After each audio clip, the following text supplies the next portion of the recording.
ನಮಸ್ಕಾರಗಳಿರಿ. Stock market Kannada ಚಾನಲ್ಗೆ ಸ್ವಾಗತ ಸುಸ್ವಾಗತ. ಡೈಲಿ ವಿಡಿಯೋದಲ್ಲಿ ಇವತ್ತಿನ ನಮ್ಮ ಮಾರ್ಕೆಟ್ ಪರ್ಫಾರ್ಮೆನ್ಸ್ ಜೊತೆಗೆ ಹಲವಾರು ಇಂಡಿವಿಜುವಲ್ ಸ್ಟಾಕ್ ಗಳಿಗೆ ಸಂಬಂಧಪಟ್ಟಂತ ಅಪ್ಡೇಟ್ ಗಳನ್ನ ತಿಳ್ಕೊಳ್ಳುವಂತ ಪ್ರಯತ್ನವನ್ನು ಮಾಡೋಣ.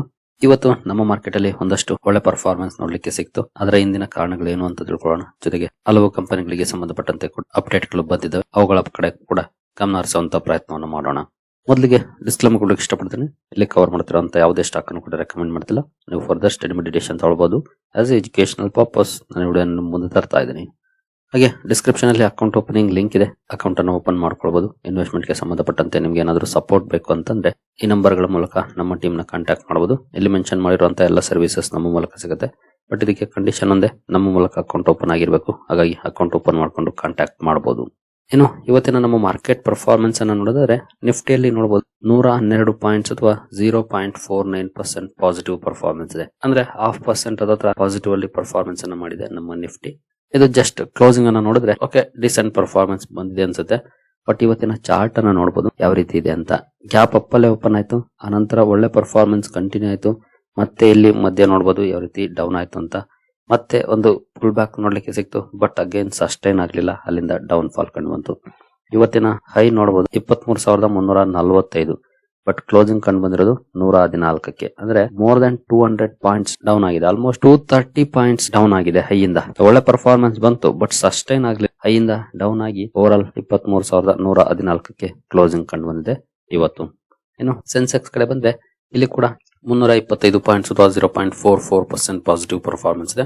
ಬಟ್ ಅಗೇನ್ ಚಾರ್ಟ್ ಅನ್ನ ನೋಡಿದ್ರೆ ಸೇಮ್ ಪ್ಯಾಟರ್ನ್ ಎಲ್ಲೂ ಕೂಡ ನೋಡ್ಲಿಕ್ಕೆ ಸಿಗುತ್ತೆ. ನೋಡಬಹುದು 75,286 ಇವತ್ತಿನ ಹೈ ಆಗಿತ್ತು. ಕ್ಲೋಸಿಂಗ್ ಕಂಡು ಬಂದಿರೋದು 74,532ಕ್ಕೆ. ಅಂದ್ರೆ almost 700 points, nearly 750 points down ಆಗಿದೆ ಹೈಯಿಂದ. ಒಳ್ಳೆ ಪರ್ಫಾರ್ಮೆನ್ಸ್ ಬಂದ್ರೂ ಕೂಡ ಅದು ಸಸ್ಟೈನ್ ಆಗದೆ ಡೌನ್ ಆಯ್ತು. ಸ್ಟಿಲ್ 325 ಪಾಯಿಂಟ್ಸ್ ಅಥವಾ ನಿಯರ್ಲಿ 0.5% ಅಪ್ ಅಲ್ಲಿ ಎರಡು ಹೆಡ್ಲೈನ್ ಇಂಡೈಸಸ್ ಗಳು ಕ್ಲೋಸಿಂಗ್ ಅನ್ನ ಕೊಟ್ಟಿದ್ದಾರೆ. ಇನ್ನು ಬ್ರಾಡ್ ಮಾರ್ಕೆಟ್ ಇಂಡೈಸಸ್ ಯಾವ ರೀತಿ ಪರ್ಫಾರ್ಮ್ ಮಾಡಿದ್ವು ಅಂತ ನೋಡೋದಾದ್ರೆ ನಿಫ್ಟಿ ನೆಕ್ಸ್ಟ್ 15 ನಲ್ಲಿ ನೋಡಬಹುದು 0.45% ಪಾಸಿಟಿವ್ ಪರ್ಫಾರ್ಮೆನ್ಸ್ ಇದೆ. ಅಲ್ಲೂ ಕೂಡ ಡಿಸೆಂಟ್ ಪರ್ಫಾರ್ಮೆನ್ಸ್ ನೋಡ್ಲಿಕ್ಕೆ ಸಿಕ್ಕಿದೆ.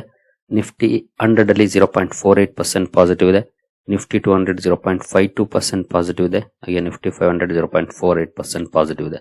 ಅಂದ್ರೆ ಅಪ್ ಟು 0.5% ವರೆಗೂ ಪಾಸಿಟಿವ್ ಪರ್ಫಾರ್ಮೆನ್ಸ್ ನೋಡ್ಲಿಕ್ಕೆ ಸಿಕ್ಕಿದೆ ನಿಫ್ಟಿ 50 ಇಂದ ನಿಫ್ಟಿ 500 ವರೆಗೂ ಇವತ್ತು. ಇನ್ನು ಮಿಡ್ ಕ್ಯಾಪ್ ಕಡೆ ಬಂದ್ರೆ ಮಿಡ್ ಕ್ಯಾಪ್ 50 0.74% ಪಾಸಿಟಿವ್ ಇದೆ. ಮಿಡ್ ಕ್ಯಾಪ್ 100 0.67% ಪಾಸಿಟಿವ್ ಇದೆ. ಮಿಡ್ ಕ್ಯಾಪ್ 150 0.59% ಪಾಸಿಟಿವ್ ಇದೆ. ಅಂದ್ರೆ ಇವತ್ತು ಮಿಡ್ ಕ್ಯಾಪ್ ಅಲ್ಲಿ ಕೂಡ ಒಳ್ಳೆ ಪರ್ಫಾರ್ಮೆನ್ಸ್ ಇದೆ. ಅಬೋವ್ 0.5% ಪಾಸಿಟಿವ್ ಪರ್ಫಾರ್ಮೆನ್ಸ್ ನೋಡ್ಲಿಕ್ಕೆ ಸಿಕ್ಕಿದೆ ಇವತ್ತು. ನೆಕ್ಸ್ಟ್ ಸ್ಮಾಲ್ ಕ್ಯಾಪ್ ಕಡೆ ಬಂದ್ರೆ ಸ್ಮಾಲ್ ಕ್ಯಾಪ್ 50 ಅಲ್ಲಿ 0.17% ನೆಗೆಟಿವ್ ಪರ್ಫಾರ್ಮೆನ್ಸ್ ಇದೆ. ಸ್ಮಾಲ್ ಕ್ಯಾಪ್ 100 ಅಲ್ಲಿ 0.09% ಪಾಸಿಟಿವ್ ಇದೆ. ಹಾಗೆ ಸ್ಮಾಲ್ ಕ್ಯಾಪ್ 250 ನಲ್ಲಿ 0.26% ಪಾಸಿಟಿವ್ ಇದೆ. ಅಂದ್ರೆ ಇವತ್ತು ಸ್ವಲ್ಪ ಹಿಂದೆ ಉಳಿದಿದೆ ಅಂತ ಹೇಳೋದು small cap. Mid cap compare ಮಾಡಿದ್ರೆ ಸ್ವಲ್ಪ ಹಿಂದೆ ಉಳಿದಿದೆ. ಇವನ್ ಲಾರ್ಜ್ ಕ್ಯಾಪ್ ಗೆ ಕಂಪೇರ್ ಮಾಡಿದ್ರು ಕೂಡ ಸ್ವಲ್ಪ ಕಡಿಮೆ ಪ್ರಮಾಣದ ಪಾಸಿಟಿವ್ ಪರ್ಫಾರ್ಮೆನ್ಸ್ ಇದೆ. ಅದರಲ್ಲೂ ನಿಫ್ಟಿ ಸ್ಮಾಲ್ ಕ್ಯಾಪ್ 50 ನಲ್ಲಿ ಸ್ವಲ್ಪ ನೆಗೆಟಿವ್ ಪರ್ಫಾರ್ಮೆನ್ಸ್ ನೋಡ್ಲಿಕ್ಕೆ ಸಿಕ್ಕಿದೆ. ಇನ್ನು ಮೈಕ್ರೋ ಕ್ಯಾಪ್ ಕಡೆ ಬಂದ್ರೆ ಇಲ್ಲಿ ನೋಡಬಹುದು 0.87% ಪಾಸಿಟಿವ್ ಪರ್ಫಾರ್ಮೆನ್ಸ್ ನೋಡ್ಲಿಕ್ಕೆ ಸಿಕ್ಕಿದೆ.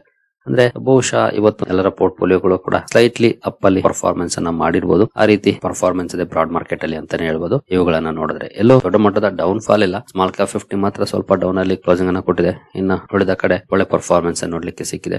ಅಂದ್ರೆ ಅಪ್ ಟು 1% ವರೆಗೂ ಕೂಡ ಪಾಸಿಟಿವ್ ಅಲ್ಲಿ ಇರುವಂತಹ ಚಾನ್ಸಸ್ ಇದೆ ಅಂತಾನೆ ಹೇಳ್ಬಹುದು. ಇವತ್ತಿನ ಮಾರ್ಕೆಟ್ ಪರ್ಫಾರ್ಮೆನ್ಸ್ ಅನ್ನ ನೋಡಿದ್ರೆ ನನ್ನ ಪೋರ್ಟ್ಫೋಲಿಯೋ ಕೂಡ ಅರೌಂಡ್ 0.7% ಪಾಸಿಟಿವ್ ಅಲ್ಲಿ ಕ್ಲೋಸಿಂಗ್ ಅನ್ನ ಕೊಟ್ಟಿದೆ ಇವತ್ತು. ಬಟ್ ನಿನ್ನೆ ಡೌನ್ ಫಾಲ್ ಗೆ ಕಂಪೇರ್ ಮಾಡಿದ್ರೆ ಇವತ್ತಿನ ರಿಕವರಿ ಏನೂ ಅಲ್ಲ. ಬಟ್ ಸ್ಟಿಲ್ ಇವತ್ತು ಡೌನ್ ಆಗ್ಲಿಲ್ಲ, ಅದೇ ಖುಷಿ ವಿಚಾರ. ಇನ್ನು ಸೆಕ್ಟೋರಲ್ ಇಂಡೈಸಸ್ ಗಳ ಕಡೆ ಬಂದ್ರೆ ನಿಫ್ಟಿ ಆಟೋದಲ್ಲಿ ನೋಡಬಹುದು 0.84% ಪಾಸಿಟಿವ್ ಪರ್ಫಾರ್ಮೆನ್ಸ್ ಇದೆ. ನಿನ್ನೆ ಸ್ವಲ್ಪ ಜಾಸ್ತಿನೇ ನೆಗೆಟಿವ್ ಇಂಪ್ಯಾಕ್ಟ್ ಆಗಿತ್ತು, ಇವತ್ತು ಒಂದಷ್ಟು ಪಾಸಿಟಿವ್ ಇದೆ. ಹಾಗೆ ನಿಫ್ಟಿ ಬ್ಯಾಂಕ್ ಅಲ್ಲಿ ಫ್ಲಾಟ್ ಪರ್ಫಾರ್ಮೆನ್ಸ್ ಇದೆ. ಫೈನಾನ್ಷಿಯಲ್ ಸರ್ವಿಸಸ್ 0.68% ಡೌನ್ ಅಲ್ಲಿ ಕ್ಲೋಸಿಂಗ್ ಅನ್ನ ಕೊಟ್ಟಿದೆ. FMCG 0.31% ಪಾಸಿಟಿವ್ ಇದೆ. ನಿಫ್ಟಿ ಐಟಿ 2.17% ಪಾಸಿಟಿವ್ ಅಲ್ಲಿ ಪರ್ಫಾರ್ಮೆನ್ಸ್ ಅನ್ನ ಮಾಡಿದೆ. ಒಳ್ಳೆ ಪರ್ಫಾರ್ಮೆನ್ಸ್ ಇದೆ. ನಿನ್ನೆ ಒಂದಷ್ಟು ಕರೆಕ್ಷನ್ ಆಗಿತ್ತು. ಇವತ್ತಿನ ಒಳ್ಳೆ ಪರ್ಫಾರ್ಮೆನ್ಸ್ ಗೆ ಹಲವು ಕಾರಣಗಳಿದ್ದಾವೆ. ಒಂದು CLSA ಕೆಲವೊಂದು ಪಾಸಿಟಿವ್ ರಿಪೋರ್ಟ್ ಅನ್ನ ಕೊಟ್ಟಿತ್ತು. ನಿನ್ನೆ ರಾತ್ರಿ ವಿಡಿಯೋದಲ್ಲಿ ಅದನ್ನ ಕವರ್ ಮಾಡಿದ್ದೆ ಕೂಡ ನಾನು. ಜೊತೆಗೆ ಅಕ್ಸೆಂಚರ್ ರಿಸಲ್ಟ್ ಅನ್ನು ಅನೌನ್ಸ್ ಮಾಡಿತ್ತು, ಅಲ್ಲಿ ಒಂದಷ್ಟು ಪಾಸಿಟಿವ್ಸ್ ಇತ್ತು. ಹಾಗಾಗಿ ಐಟಿ ಸೆಕ್ಟರ್ ನ ಮೇಲೆ ಪಾಸಿಟಿವ್ ಇಂಪ್ಯಾಕ್ಟ್ ಆಗಿದೆ ಇವತ್ತು. ಬಟ್ ಸೆಂಟಿಮೆಂಟ್ ಕೂಡ ಸ್ಲೈಟ್ಲಿ ಪಾಸಿಟಿವ್ ಇತ್ತು ಮಾರ್ಕೆಟ್ ಅಲ್ಲಿ, ಹಾಗಾಗಿ ಅದು ಕೂಡ ಕಾಂಟ್ರಿಬ್ಯೂಷನ್ ಅನ್ನ ಮಾಡಿದೆ. ಒಟ್ಟಿನಲ್ಲಿ ಐಟಿ ಸೆಕ್ಟರ್ ಚೆನ್ನಾಗಿ ಪರ್ಫಾರ್ಮ್ ಮಾಡಿದೆ ಇವತ್ತು. 2.17% ಪಾಸಿಟಿವ್ ಇದೆ. ಮೀಡಿಯಾ 0.48% ನೆಗೆಟಿವ್ ಅಲ್ಲಿ ಕ್ಲೋಸಿಂಗ್ ಅನ್ನ ಕೊಟ್ಟಿದೆ. ಮೆಟಲ್ 1.45% ಪಾಸಿಟಿವ್ ಇದೆ. ಫಾರ್ಮಾ ನಿಯರ್ಲಿ 2% ಪಾಸಿಟಿವ್ ಅಲ್ಲಿ ಪರ್ಫಾರ್ಮೆನ್ಸ್ ಅನ್ನು ಮಾಡಿದೆ. PSU ಬ್ಯಾಂಕ್ ಗಳಲ್ಲಿ 2.07% ಪಾಸಿಟಿವ್ ಇದೆ. ರಿಯಾಲಿಟಿ 0.93% ನೆಗೆಟಿವ್ ಇದೆ. ಪ್ರೈವೇಟ್ ಬ್ಯಾಂಕ್ 0.52% ನೆಗೆಟಿವ್ ಇದೆ. ಹೆಲ್ತ್ ಕೇರ್ 1.89% ಪಾಸಿಟಿವ್ ಇದೆ. ಕನ್ಸ್ಯೂಮರ್ ಡ್ಯೂರಬಲ್ 0.72% ಪಾಸಿಟಿವ್ ಇದೆ. ಆಯಿಲ್ ಅಂಡ್ ಗ್ಯಾಸ್ 0.55% ಪಾಸಿಟಿವ್ ಇದೆ. ಹಾಗೆ ಕೆಮಿಕಲ್ 0.16% ಪಾಸಿಟಿವ್ ಇದೆ. ಅಂದ್ರೆ ಇವತ್ತು ಮಿಕ್ಸ್ಡ್ ಪರ್ಫಾರ್ಮೆನ್ಸ್ ಇತ್ತು. ಸ್ವಲ್ಪ ಜಾಸ್ತಿ ನೆಗೆಟಿವ್ ಅಂತಂದ್ರೆ ಅದು ರಿಯಾಲಿಟಿ ಹಾಗೂ ಫೈನಾನ್ಷಿಯಲ್ ಸರ್ವಿಸಸ್ ಅಂತ ಹೇಳ್ಬೋದು. ಏನೋ ಒಳ್ಳೆ ಪರ್ಫಾರ್ಮೆನ್ಸ್ ಅಂದ್ರೆ ಔಟ್ ಪರ್ಫಾರ್ಮ್ ಮಾಡಿದೆ. ಸ್ಪೆಷಲಿ ಇವತ್ತು ಓವರ್ ಆಲ್ ಇಂಡೆಕ್ಸಸ್ ಗಳನ್ನ ಔಟ್ ಪರ್ಫಾರ್ಮ್ ಮಾಡಿದ್ದು ಅಂತಂದ್ರೆ ನಿಫ್ಟಿ 80, ಯಾಕಂದ್ರೆ 2.17% ಪಾಸಿಟಿವ್ ಇದೆ. PSU ಬ್ಯಾಂಕ್ ಗಳು ಕೂಡ ಹತ್ರ ಬಂದು ಬಟ್ 2.07% ಪಾಸಿಟಿವ್ ಅಲ್ಲಿ ಪರ್ಫಾರ್ಮೆನ್ಸ್ ಅನ್ನ ಮಾಡಿದೆ. ಎರಡು ಸೆಕ್ಟರ್ಸ್ ಜೊತೆಗೆ ಫಾರ್ಮಾ ಹಾಗೂ ಹೆಲ್ತ್ ಕೇರ್ ಕೂಡ ಒಳ್ಳೆ ಕಾಂಟ್ರಿಬ್ಯೂಷನ್ ಅನ್ನು ಮಾಡೋದು ಅಂತಾನೆ ಹೇಳ್ಬೋದು ಇವತ್ತಿನ ರ್ಯಾಲಿಗೆ. ಒಟ್ಟಿನಲ್ಲಿ ಮಿಕ್ಸ್ಡ್ ಪರ್ಫಾರ್ಮೆನ್ಸ್ ಇದೆ. ಕೆಲವು ಇಂಡೈಸಸ್ ಇವತ್ತು ಔಟ್ ಪರ್ಫಾರ್ಮ್ ಮಾಡಿದವೆ. ಔಟ್ ಪರ್ಫಾರ್ಮ್ ಗೆ ಕಾರಣ ಕೂಡ ನನಗಾಗಲೇ ಹೇಳಿದೆ. ನಿಫ್ಟಿ 80 ಚೆನ್ನಾಗಿ ಪರ್ಫಾರ್ಮ್ ಮಾಡಿದ್ದಕ್ಕೆ ಕಾರಣ ಕೆಲವೊಂದು ರಿಪೋರ್ಟ್ ಗಳು ಜೊತೆಗೆ ಅಕ್ಸೆಂಚರ್ ನ ರಿಸಲ್ಟ್ಸ್. ನೋಡೋಣ ನಮ್ಮ ಐಟಿ ಕಂಪನಿಗಳ ರಿಸಲ್ಟ್ಸ್ ಯಾವ ರೀತಿ ಇರುತ್ತೆ ಅಂತ. ಅಕ್ಸೆಂಚರ್ ರಿಸಲ್ಟ್ ಅಲ್ಲಿ ಓಕೆ ಡಿಸೆಂಟ್ ಪರ್ಫಾರ್ಮೆನ್ಸ್ ಇದೆ. ನೆಕ್ಸ್ಟ್ ಮಂತ್ ಅಲ್ಲಿ ನಮ್ಮ ಐಟಿ ಕಂಪನಿಗಳ ನಂಬರ್ಸ್ ಕೂಡ ಬರುತ್ತೆ, ಆಗ ನೋಡೋಣ. ಇನ್ನು ನಮ್ಮ ಮಾರ್ಕೆಟ್ ಅಂತೂ ಒಂದಷ್ಟು ಪಾಸಿಟಿವ್ ಅಲ್ಲಿ ಪರ್ಫಾರ್ಮೆನ್ಸ್ ಅನ್ನು ಮಾಡ್ತು.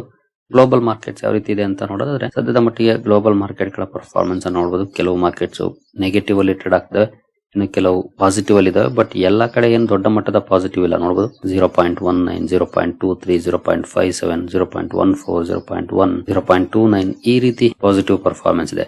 ಅಂದ್ರೆ ಸ್ಲೈಟ್ಲಿ ಅಪ್ ಅಲ್ಲಿ ಅಥವಾ ಸ್ಲೈಟ್ಲಿ ಡೌನ್ ಅಲ್ಲಿ ಟ್ರೇಡ್ ಆಗ್ತಿದೆ. ಇನ್ನು ಏಷ್ಯನ್ ಮಾರ್ಕೆಟ್ ಗಳಿಗೆ ಬಂದ್ರೆ ಅದರಲ್ಲಂತೂ ಎಸ್ಪೆಷಲಿ ನೆಗೆಟಿವ್ ಪರ್ಫಾರ್ಮೆನ್ಸ್ ಇದೆ. ಇಂಡಿಯನ್ ಮಾರ್ಕೆಟ್ ಬೆಟರ್ ಬೇರೆ ಮಾರ್ಕೆಟ್ ಗಳಿಗೆ ಕಂಪೇರ್ ಮಾಡಿದ್ರೆ. ನಿಕ್ಕೈಲಿ ನೋಡಬಹುದು more than 3% down. Shanghai composite 1.24% down.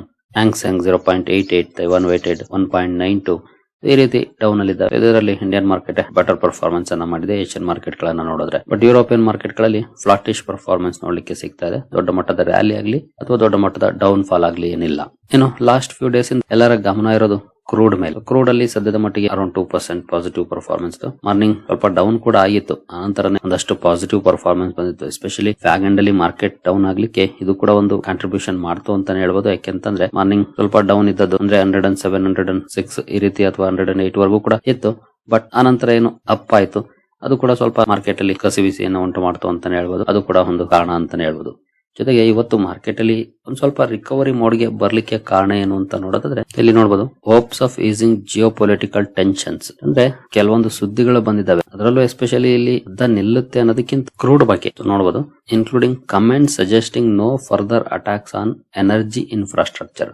ಅಂದ್ರೆ ಎನರ್ಜಿ ಇನ್ಫ್ರಾಸ್ಟ್ರಕ್ಚರ್ ಇರಾನ್ ಆಗ್ಬಹುದು ಅಥವಾ ಬೇರೆ countries UAE, Qatar, Saudi Arabia ಇವುಗಳ ಎನರ್ಜಿ ಇನ್ಫ್ರಾಸ್ಟ್ರಕ್ಚರ್ ಏನಿದೆ ಅದರ ಮೇಲೆ ಅಟ್ಯಾಕ್ ಮಾಡಲ್ಲ ಅನ್ನುವಂತ ಕಮೆಂಟ್ ಗಳು ಬಂದಿದೆ. ಅಮೆರಿಕ ಕೂಡ ಹೇಳಿದೆ, ಇಸ್ರೇಲ್ಗೂ ಕೂಡ ಹೇಳಿದೆ ಎನರ್ಜಿ ಇನ್ಫ್ರಾದ ಮೇಲೆ ಟಾರ್ಗೆಟ್ ಮಾಡಬೇಡಿ ಅಂತ.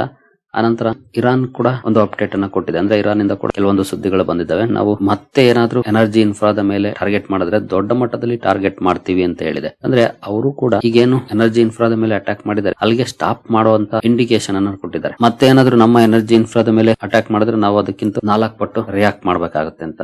ಹಾಗಾಗಿ ಈ ಸುದ್ದಿಗಳು ಕ್ರೂಡ್ಲಿ ಸ್ವಲ್ಪ ಡೌನ್ ಫಾಲ್ ಗೆ ಕಾರಣ ಆದವು. ಬಟ್ ಆನಂತರದಷ್ಟು ಅಪ್ ಕೂಡ ಆಯ್ತು. ಅದಕ್ಕೆ ಕಾರಣಗಳು ಕೂಡ ಇದ್ದೇ ಇದಾವೆ. ಒಂದಲ್ಲ ಒಂದು ಸುದ್ದಿಗಳು ಬರ್ತಾನೆ ಇರ್ತವೆ. ಅದರಲ್ಲಿ ಸುಳ್ಳು ಎಷ್ಟೋ ನಿಜ ಎಷ್ಟೋ ಗೊತ್ತಿಲ್ಲ, ಸುದ್ದಿಗಳು ಬರ್ತಾ ಇರ್ತವೆ. ಹಾಗಾಗಿ ಮಾರ್ಕೆಟ್ ಅಲ್ಲಿ ಅಪ್ಸ್ ಅಂಡ್ ಡೌನ್ಸ್ ಕಂಡು ಬರ್ತಾ ಇರುತ್ತೆ. ಇನ್ನು ಜೊತೆಗೆ ಇನ್ನೂ ಒಂದು ಅಪ್ಡೇಟ್ ಬಂದಿದೆ. ಆಕ್ಚುಲಿ ಅಮೆರಿಕಾಗೆ ಇದು ಕಸಿವಿಸಿಗೊಳಿಸುವಂತ ಸುದ್ದಿ. ಏಕೆ ಅಂತಂದ್ರೆ ನೋಡಬಹುದು Iran attacks $100 million F-35 jet.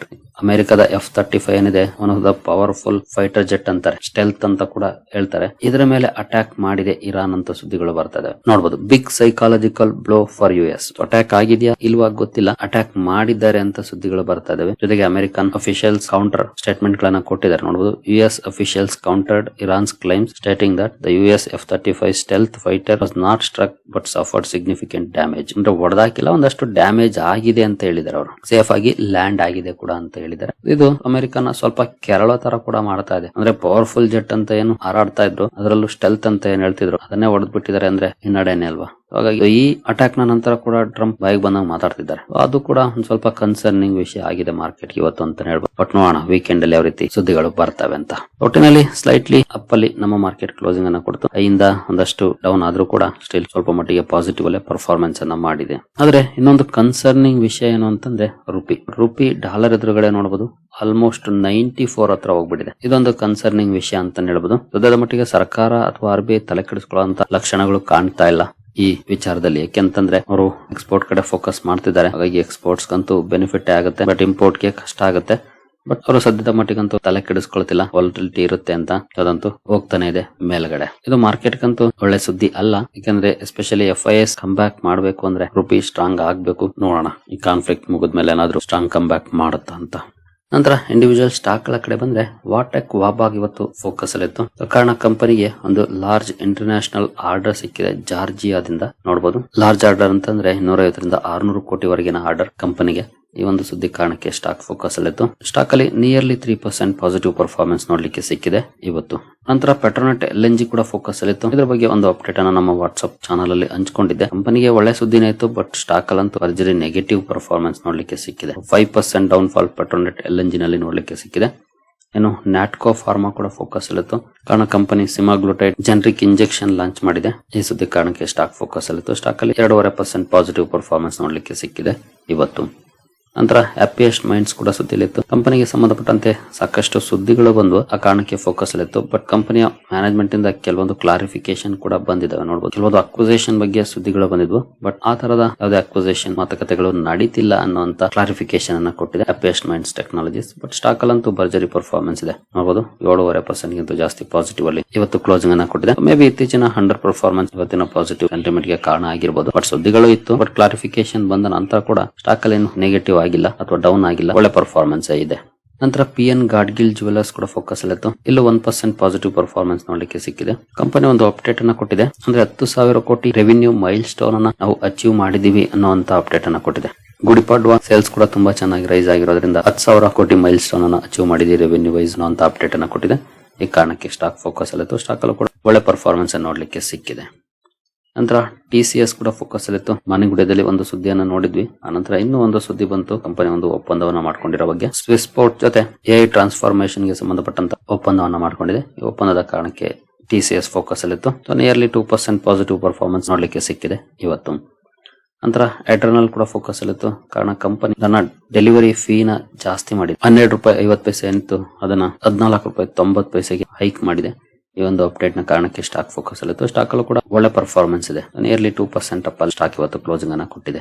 ಸರಿಗಳಿರಿ, ನಿಮ್ಗೆ ಏನಾದ್ರು ಸ್ಟಾಕ್ ಮಾರ್ಕೆಟ್ ಬಗ್ಗೆ ಕಲಿಯುವಂತ ಆಸಕ್ತಿ ಇದ್ರೆ ನಮ್ಮ ತರಬೇತಿ ಕಾರ್ಯಕ್ರಮ ಇದೆ. ಇಂಟ್ರೆಸ್ಟ್ ಇರೋರು ಇಮೇಲ್ ಮೂಲಕ ಸಂಪರ್ಕ ಮಾಡಬಹುದು. ಇಲ್ಲಿ ಯಾವುದೇ ಸ್ಟಾಕ್ ರೆಕಮೆಂಡೇಶನ್ ಇರೋದಿಲ್ಲ, ಬಟ್ ಒಂದೊಳ್ಳೆ ಕಂಪನಿಯನ್ನ ಹೇಗೆ ಹುಡುಕ್ಬೇಕು, ಏನೆಲ್ಲ ಸ್ಟಡಿ ಮಾಡಬೇಕು ಅನ್ನೋಂತ ವಿಷಯವನ್ನ ಒಳಗೊಂಡಿರುತ್ತೆ. ಲೈಫ್ ಲಾಂಗ್ ಸ್ಟಾಕ್ ಮಾರ್ಕೆಟ್ ಜರ್ನಿಯಲ್ಲಿ ಉಪಯೋಗಕ್ಕೆ ಬರುವಂತದ್ದು ಇದರ ಕಂಟೆಂಟ್ ಆಗಿರುತ್ತೆ. ಇಂಟ್ರೆಸ್ಟ್ ಇರೋರು ಇಮೇಲ್ ಮೂಲಕ ಸಂಪರ್ಕ ಮಾಡಬಹುದು. ಸರಿಗಳಿರಿ, ಈ ಎಲ್ಲ ಅಪ್ಡೇಟ್ಸ್ ನಿಮಗೆ ಇಷ್ಟ ಆಗಿದೆ ಅನ್ಕೊಳ್ತೀನಿ. ಹಾಗೆ ಡಿಸ್ಕ್ರಿಪ್ಷನ್ ಅಲ್ಲಿ ಅಕೌಂಟ್ ಓಪನಿಂಗ್ ಲಿಂಕ್ ಇದೆ, ಅಕೌಂಟ್ ಅನ್ನು ಓಪನ್ ಮಾಡ್ಕೊಳ್ಬಹುದು. ಮುಂದಿನ ವಿಡಿಯೋದಲ್ಲಿ ಸಿಗೋಣ. ಅಲ್ಲಿವರೆಗೂ ಜೈ ಹಿಂದ್, ಜೈ ಕರ್ನಾಟಕ.